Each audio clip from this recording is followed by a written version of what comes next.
लग रहा है कि बस कुछ ही साल पहले की बात है कि स्कूल में हम अपने दोस्तों से लड़ाई किया करते थे कि भाई रोहित शर्मा कोई ओवररेटेड प्लेयर नहीं है जिसको महेंद्र सिंह धोनी फालतू में चांसेस पे चांसेस दिए जा रहे हैं, बल्कि वो उस बंदे की पोटेंशियल को रिकॉग्नाइज करते हैं जो आगे चल के एक फ्यूचर ग्रेट बनने वाला है। और आज 12, 13, 15 साल के बाद रोहित शर्मा ने ऑफिशियली टेस्ट क्रिकेट से अपनी रिटायरमेंट अनाउंस कर दी है। वो भी चुपके से इंस्टाग्राम स्टोरी पे उन्होंने लिख दिया कि भाई देखो सुन लो, टेस्ट क्रिकेट से मैं रिटायरमेंट ले रहा हूं, मैं इंग्लैंड 5 टेस्ट मैच खेलने नहीं जाने वाला। ओडीआई क्रिकेट वो अभी भी खेलते रहेंगे। सो उनके फैंस के लिए ये एक अच्छी खबर है कि अपना सबसे स्ट्रॉन्गेस्ट फॉर्मेट रोहित शर्मा ने अभी छोड़ा नहीं है।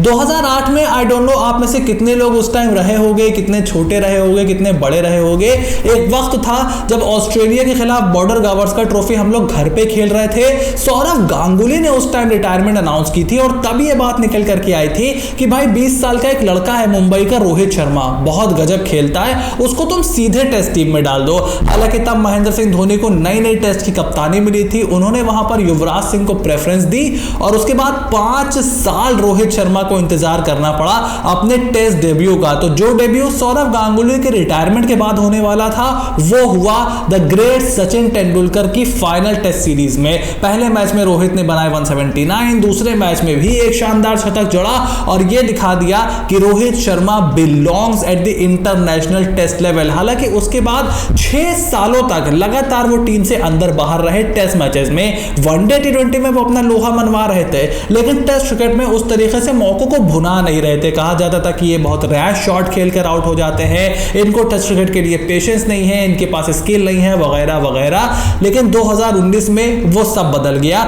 जब रोहित शर्मा को रवि शास्त्री और कप्तान विराट कोहली ने सलामी बल्लेबाजी करने के लिए भेजा और उसके बाद अगले 4 सालों तक make no mistake about it, Rohit Sharma Bharat के बेस्ट टेस्ट बैट्समैन बन के रहे। और इसी बीच 2 साल उन्होंने इंडिया की कप्तानी भी की टेस्ट क्रिकेट में। अगर आप देखो तो रोहित शर्मा का टेस्ट करियर कोई बहुत महान आप नहीं कहोगे देख करके। 67 मैचेस हैं, 4,500 के करीब रन हैं, 57 का स्ट्राइक रेट है, 40 का एवरेज है, 1850 है, 1200 है, 212 उनका बेस्ट है। मतलब वो कोई 10,000 टेस्ट रन वाला बंदा नहीं है, वो 100 टेस्ट मैचेस वाला बंदा नहीं है, वो कोई ऐसा बंदा नहीं है जिसके 25, 30, 100 है।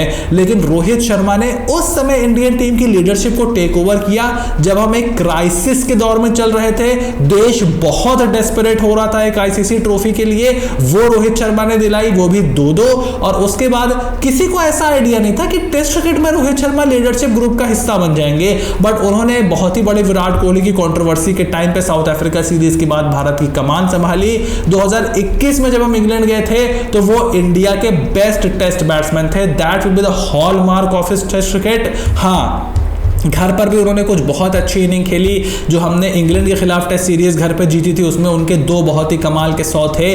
बीजीटी जो हमने घर पे जीती थी उसमें उनके बहुत ही कमाल का एक 100 था नागपुर में।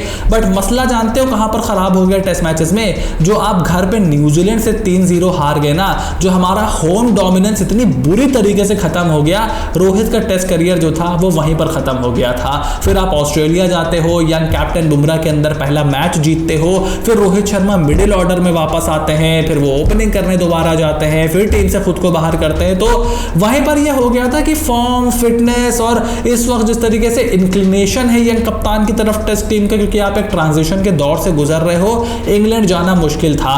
फिर रोहित ने हमें चैंपियंस ट्रॉफी जितवाई, बहुत ही कमाल की उन्होंने खुद बल्लेबाजी की, टीम ने बहुत अच्छा किया। बट अच्छा है कि सेलेक्टर्स ने फॉर्मेट को यहां पर मिक्स नहीं किया। मुझसे बड़ा रोहित शर्मा का फैन कोई नहीं रहा होगा, तब आप में से बहुत लोग बच्चे थे, आप जाकर के मेरी फीड पे देखोगे तो आपको पता चलेगा। बट हम इस चैनल पर ऑब्जेक्टिवली बात करते हैं, हम इमोशंस पे बात नहीं करते। और बात यही थी कि अब अनफॉर्चुनेटली उन्होंने जो टेस्ट क्रिकेट से रिटायरमेंट का फैसला लिया है, मुझे बहुत ही अफसोस है कि उनको उस तरीके का फेयरवेल नहीं मिलेगा जो मिल सकता था। हालांकि आई डोंट नो कि उनको गार्ड ऑफ ऑनर मिलता या नहीं मिलता, बट स्टिल आप ग्रेसफुली टेस्ट क्रिकेट से रिटायर हो सकते थे। जिस तरीके से रविचंद्रन अश्विन को एकाएक जाना पड़ा, उसी तरीके से अब आपको भी जाना पड़ रहा है। But at the end of the day I think this is the right call. 5 test matches खेलना आपका इंग्लैंड में नहीं बनता था। और अच्छी खबर यह है कि ओडीआई फॉर्मेट पे उनकी अब नजर है, 2027 के वर्ल्ड कप पर उनकी नजर है। लेकिन सबसे पहले जानते हो कहां उनकी नजर है? उनकी नजर है मुंबई इंडियंस को क्वालिफायर में खिलाना, प्ले ऑफ तक पहुंचाना। मुंबई इंडियंस अभी पॉइंट्स टेबल में जहां पर है, रोहित शर्मा की उनको बहुत ज्यादा जरूरत है। और कोलकाता नाइट राइडर्स को जो हार मिली है चेन्नई सुपर किंग्स के सामने, उससे मुंबई इंडियंस का जो पलड़ा है वो थोड़ा सा और ज्यादा भारी हो गया है। केकेआर ने पहले बल्लेबाजी करते हुए बनाए मात्र 179 रन। चेन्नई सुपर किंग्स ने हारने की बहुत कोशिश की, बट 183 रन बना करके सिर्फ 2 बॉल पहले 2 विकेट से उन्होंने इस मैच को अपने नाम कर लिया है। और उसी के साथ साथ कोलकाता नाइट राइडर्स के लिए मुसीबतों का पहाड़ बढ़ा दिया है, क्योंकि सारे मैच जीत कर भी आप प्लेऑफ्स में पहुंचोगे इसकी गारंटी नहीं थी। अब तो ये कारवां और मुश्किल नजर होता दिखाई दे रहा है। असंभव के करीब चीजें यहां पर चली गई हैं, क्योंकि देखो कोलकाता नाइट राइडर्स जो है, आज मनीष पांडे ने सबसे पहले अपने पुरानी यादें ताज़ा कर दी, 10 साल पुरानी, जो वो 2015-16 का टाइम हुआ करता था, जहां पर स्ट्राइक रेट बढ़ता ही नहीं था स्ट्राइक रेट भाई मनीष पांडे का। वैसे ही आज उन्हें बल्लेबाजी की जो वेंकटेश अय्यर के उन जगह उनको खेलने का मौका मिला। उसके अलावा जिस तरीके से आपकी पावर प्ले में आपने स्टार्ट किया था, 67 रन आपके बन गए थे, सिर्फ 1 विकेट आपकी गिरी थी। You would have ideally wanted to finish at 200-210, but ऐसा बिल्कुल भी नहीं हुआ। आप फिनिश किए 179 पे, 15-20 रन आपने कम बनाए। खुद कप्तान अजिंक्य रहाणे ने इस बात को माना। वो तो आंद्रे रसल का भला हो, जो उन्होंने कुछ आखिरी में छक्के लगा दिए तो हम यहां तक भी पहुंचे, वरना 160 ही पे रह जाते कहो तो। और सीएसके ने बहुत कोशिश की हारने की, बट डेवॉल्ट ब्रेविस का वो जो 30 रन का ओवर उन्होंने निकाले ना वैभव अरोड़ा पर, दैट वॉज द एब्सोल्यूट की जो उन्होंने किया था। और वहीं से मैच पलटा। फिर महेंद्र सिंह धोनी बहुत ज़्यादा स्लो खेले, दुबे बहुत ज़्यादा फास्ट नहीं खेले, बट सही समय पर बाउंड्रीज उन्होंने लगाई और फिर आखिरी ओवर में छक्का लगा करके धोनी ने जीत दिला दी चेन्नई सुपर किंग्स को। अब सीएसके तो बाहर थी ही, नाउ दे मेड श्योर कि केकेआर भी बहुत ही मुश्किल हो जाए उनका क्वालिफाई करना, क्योंकि अगर आप पॉइंट्स टेबल देखोगे तो जीटी आरसीबी पंजाब देखो क्वालिफाई है, उसके बारे में मुझे तो कोई दो राय नहीं लगती है कि यहाँ से ये टीम भी बाहर हो सकती है। हाँ, एक चीज यहां पर जरूर हो सकती है कि आपके जो नीचे की 2 टीम्स हैं, मुंबई और उसके बाद 5वें नंबर की दिल्ली कैपिटल्स, वो मे भी अगर ना पहुंच पाए 16 अंकों तक, मुंबई ना पहुंच पाए, अपने बाकी के मैचेस दोनों हार जाए, डीसी लगातार हारती चली जाए, या कम से कम 15 पर रुके भी तो केकेआर से कम हो उनका नेट रन रेट, केकेआर अपने दोनों मैच अच्छे मार्जिन से जीते, तो आपका आउटसाइड चांस जरूर है। अब आप इफ्स एंड बट्स पे डिपेंड हो। मुंबई दिल्ली का साफ है, अपने बाकी सारे मैचेस जीतो, अपना केस बहुत ज्यादा स्ट्रॉन्ग करो। मुंबई पहुंच सकती है 18 पे, दिल्ली का भी बहुत अच्छा चांस है।